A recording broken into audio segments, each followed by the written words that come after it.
നമസ്കാരം ഫ്രണ്ട്സ്, ഗരം മസാലയുടെ പുതിയൊരു എപ്പിസോഡിലോട്ട് എല്ലാവർക്കും സ്വാഗതം. ഇപ്പോൾ മാമ്പഴത്തിൻ്റെയൊക്കെ സീസൺ അല്ലേ, അപ്പോൾ എല്ലാവരും മസ്റ്റായിട്ട് ട്രൈ ചെയ്യേണ്ട ഒരു റെസിപ്പി ഉണ്ട്. വേറൊന്നുമല്ല, മാമ്പഴ പുളിശ്ശേരിയാണിത്. എരിവും മധുരവും തൈരിൻ്റെയും മാമ്പഴത്തിൻ്റെയൊക്കെ പുളിയും എല്ലാം കൂടെ ചേർന്നിട്ടുള്ള നല്ല ടേസ്റ്റുള്ള ഒരു തനിനാടൻ വിഭവമാണ് മാമ്പഴ പുളിശ്ശേരി. ഈ മാമ്പഴക്കാലത്ത് ഒരിക്കലും ട്രൈ ചെയ്യാൻ മറക്കരുത് ഈ മാമ്പഴ പുളിശ്ശേരി. നമുക്കിങ്ങനെ വളരെ വളരെ ഈസി ആയിട്ട് ഈ മാമ്പഴ പുളിശ്ശേരി തയ്യാറാക്കിയെടുക്കുന്നതെന്ന് നോക്കാം. മാമ്പഴ പുളിശ്ശേരിക്ക് വേണ്ടിയിട്ട് ഞാനിവിടെ നാടൻ മാങ്ങയായിട്ട് എടുത്തിട്ടുള്ളത്. കുറച്ച് പുളിയോട് കൂടിയിട്ടുള്ള മാങ്ങയാണ് ഏറ്റവും നല്ലത്. ഇനി ഈ മാങ്ങയെ പീൽ ചെയ്തെടുക്കണം. അതിനുശേഷം വേണമെങ്കിൽ ചെറിയ പീസുകളാക്കിയിട്ട് മുറിച്ചിടുക, അല്ലെങ്കിൽ ഡയറക്റ്റ് തന്നെ നമുക്ക് പുളിശ്ശേരിയിലോട്ട് ചേർക്കാം. പീൽ ചെയ്തെടുക്കുകയാണ്. പീൽ ചെയ്തതിന് ശേഷം ഞാനിതിനെ മുറിച്ചെടുക്കുന്നില്ല, ഡയറക്റ്റ് തന്നെ ഉപയോഗിക്കുക ചെയ്യുന്നത്. പിന്നെ 3 മാങ്ങയാണ് ഇവിടെ ഞാൻ എടുത്തിട്ടുള്ളത്. എത്രത്തോളം മാങ്ങ കിട്ടുന്നോ അതിനനുസരിച്ചിട്ട് ഉപയോഗിക്കാം കേട്ടോ. മാമ്പഴം ഞാനൊരു മൺചട്ടിയിലോട്ട് എടുത്തിട്ടുണ്ട്.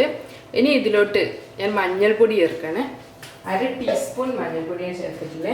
അടുത്തതായിട്ട് നമുക്ക് ഇതിലോട്ട് മുളക് പൊടി ചേർക്കാം. 1 ടീസ്പൂൺ മുളക് പൊടി ചേർക്കാം. എത്രത്തോളം എരിവ് വേണോ അതിനനുസരിച്ചിട്ട് മുളക് പൊടി ചേർക്കാം. ഇനി ഞാൻ ഇതിലോട്ട് 2 പച്ചമുളക് മുറിച്ചത് ചേർക്കുന്നുണ്ട്. അതുപോലെ നമുക്കിതിലോട്ട് ആവശ്യത്തിന് ഉപ്പ് ചേർക്കാം.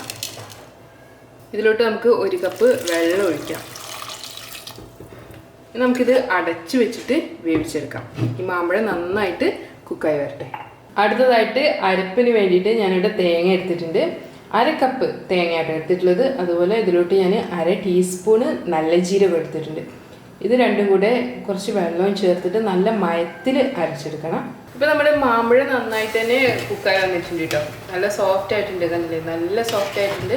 വേണമെങ്കിൽ ഒന്ന് മാഷ് ചെയ്തെടുക്കാം, അല്ലെങ്കിൽ ഇങ്ങനെ തന്നെ വെക്കാം. മാഷ് ചെയ്തെടുക്കുകയാണെങ്കിൽ ഈ മാമ്പഴത്തിൻ്റെ ഒരു ടേസ്റ്റും കൂടെ വരും കറിയിലോട്ട്. അപ്പോൾ ഞാൻ ജസ്റ്റ് ചെറുതായിട്ടൊന്ന് മാഷ് ചെയ്യുന്നേ ഉള്ളൂ, ഒരുപാട് അങ്ങ് എടുക്കുന്നില്ല. ചെറുതായിട്ട് ഒന്ന് മാഷ് ചെയ്തെടുത്താൽ നമ്മുടെ മാമ്പഴമാണിത്. ഇനി ഇതിലോട്ട് നമുക്ക് തേങ്ങയുടെ അരപ്പ് ചേർക്കാം. നന്നായിട്ടൊന്ന് മിക്സ് ചെയ്യാം. ഒന്ന് തിളച്ച് വരട്ടെ തേങ്ങയുടെ അരപ്പ്. ഈ മാമ്പഴ പുളിശ്ശേരിക്ക് എരിവും മധുരവും അതുപോലെ തന്നെ തൈരിൻ്റെ പുളിയും ഒക്കെ ഉണ്ടായിരിക്കണം. മാമ്പഴത്തിൻ്റെ പുളിയും തൈരിൻ്റെ പുളിയും കൂടെ വരുമ്പോൾ നല്ല ടേസ്റ്റ് ആയിരിക്കും കേട്ടോ. അപ്പോൾ ഈ മാമ്പഴ പുളിശ്ശേരിയിലോട്ട് നമുക്ക് 1 ടീസ്പൂണ് പഞ്ചസാര കൂടെ ചേർക്കാം. ഈ മധുരമൊക്കെ ഒന്ന് ന്യൂട്രലൈസ് ചെയ്യാൻ വേണ്ടിയിട്ട് നന്നായി മിക്സ് ചെയ്യുക. ഇനി ഇതൊന്ന് തിളച്ച് വരട്ടെ. ഇപ്പോൾ തേങ്ങയുടെ അരപ്പൊഴിച്ചതൊക്കെ തിളച്ച് വന്നിട്ടില്ലേ.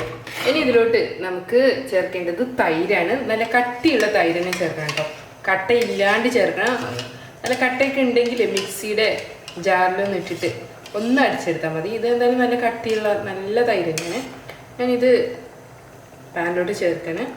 ഇനി പിരിഞ്ഞു പോകുന്ന പേടിയുണ്ടെങ്കിൽ ഫ്ലെയിം ഓഫ് ചെയ്തതിന് ശേഷം തൈര് ചേർത്തിട്ട് നന്നായി മിക്സ് ചെയ്തതിന് ശേഷം പിന്നെ ഫ്ലെയിം ഓൺ ചെയ്താൽ മതി. നന്നായിട്ട് മിക്സ് ചെയ്തെടുക്കാം. ഇനി ഇത് തിളക്കരുത്, ചെറുതായിട്ടൊന്ന് ആവി വന്നാൽ മാത്രം മതി കേട്ടോ. അപ്പോൾ ഫ്ലെയിം ഓഫ് ചെയ്യണം. നമുക്ക് ഇളക്കി കൊടുക്കാം. ജസ്റ്റ് ഒന്ന് ആവി വരുമ്പോൾ നമുക്ക് ഫ്ലെയിം ഓഫ് ചെയ്യാം. ഉപ്പ് കുറവാണെന്ന് തോന്നുകയാണെങ്കിൽ ഉപ്പ് ചേർക്കണം. നന്നായിട്ട് മിക്സ് ചെയ്യാം. നല്ല കളർഫുള്ളായിട്ടുള്ള മാമ്പഴ പുളിശ്ശേരി റെഡി ആയിട്ടുണ്ട്. ഇനി ഇതിലോട്ട് നമുക്ക് വറവ് തയ്യാറാക്കിയിടാനുണ്ട്. നന്നായിട്ട് ആവി വന്നിട്ടുണ്ട്. ഇനി ഞാൻ ഫ്ലെയിം ഓഫ് ചെയ്യാണ്. പിന്നെ ഇത് മൺചട്ടി കൂടെ അല്ലേ, അപ്പോഴേ ഇരുന്നിട്ട് തിളക്കാൻ പറ്റും. അപ്പോൾ ഞാൻ അതിൻ്റെ മുന്നിൽ തന്നെ ഫ്ലെയിം ഓഫ് ചെയ്യണേ. ഇനി നമുക്കിത് അടച്ചു വയ്ക്കാം. ഇനി ഇതിലോട്ട് വേണ്ടിയിട്ടുള്ള വറവ് റെഡിയാക്കി എടുക്കാം. ഇതിന് വേണ്ടിയിട്ട് ഞാൻ ചീനച്ചട്ടിയിലോട്ട് എണ്ണ ഒഴിക്കണേ. വെളിച്ചെണ്ണ തന്നെ ഒഴിക്കണം കേട്ടോ. ഒരു 2 ടേബിൾ സ്പൂണോ 3 ടേബിൾ സ്പൂണൊക്കെ വെളിച്ചെണ്ണ ഒഴിക്കാം. ഇനി നമ്മുടെ എണ്ണ ചൂടായി വരട്ടെ. നമ്മുടെ എണ്ണ നന്നായിട്ട് തന്നെ ചൂടായി വന്നിട്ടുണ്ട്. ഇനി ഇതിലോട്ട് നമുക്ക് കടുക് ചേർത്ത് പൊട്ടിച്ചെടുക്കാം. 1/2 ടീസ്പൂൺ കടുകാണ് ചേർക്കുന്നത്. ഇവിടെ നമ്മുടെ കടുക് പൊട്ടി വരുന്നുണ്ട്. ഇനി ഇതിലോട്ട് 2 വറ്റൽമുളക് ചേർത്തിട്ടുണ്ട്. അതുപോലെ തന്നെ കുറച്ച് കറിവേപ്പില ചേർക്കാം. 2 കറിവേപ്പില കൂടെ ചേർത്തിട്ടുണ്ട്. നന്നായിട്ടൊന്ന് മിക്സ് ചെയ്തെടുക്കാം. നമ്മുടെ വറവ് റെഡി ആയിട്ടുണ്ട്. ഞാൻ ഫ്ലെയിം ഓഫ് ചെയ്തിട്ടുണ്ട്. ഇനി ഇത് നമ്മൾ റെഡിയാക്കി വെച്ചിട്ടുള്ള മാമ്പഴ പുളിശ്ശേരിയിലോട്ട് വയ്ക്കാം. ഇനി നമുക്ക് ഈ കറി ഒന്ന് മിക്സ് ചെയ്തെടുക്കാം. വറവ് എല്ലാം എടുത്തെടുത്തട്ടെ. നമ്മുടെ മാമ്പഴ പുളിശ്ശേരി ഞാൻ മിക്സ് ചെയ്തെടുത്തിട്ടുണ്ട്. നമുക്കിനി ഇത് അടച്ചു വയ്ക്കാം. 15 മിനിറ്റെങ്കിലും മിനിമം അടച്ചു വെച്ചതിന് ശേഷം മാത്രമേ ഉള്ളൂ കേട്ടോ സെർവ് ചെയ്യാൻ പറ്റുക. എന്നാലേ ഉള്ളൂ വറവിൻ്റെയൊക്കെ ഫ്ലേവർ ഈ പുളിശ്ശേരിയിലോട്ട് പിടിക്കുക.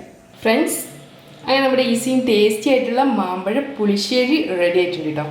മാമ്പഴക്കാലത്ത് മസ്റ്റായിട്ട് ട്രൈ ചെയ്യേണ്ട ഒരു റെസിപ്പിയാണ് ഈ മാമ്പഴ പുളിശ്ശേരി. നല്ല ചൂട് ചോറിൻ്റെ കൂടെ നല്ലൊരു കോമ്പിനേഷനാണ് ഈ മാമ്പഴ പുളിശ്ശേരി. എല്ലാവരും ട്രൈ ചെയ്ത് നോക്കണം. വീണ്ടും നല്ല അടിപൊളി റെസിപ്പികളുമായിട്ട് നമുക്ക് അടുത്ത ദിവസം കാണാം. Thanks for watching. Thank you.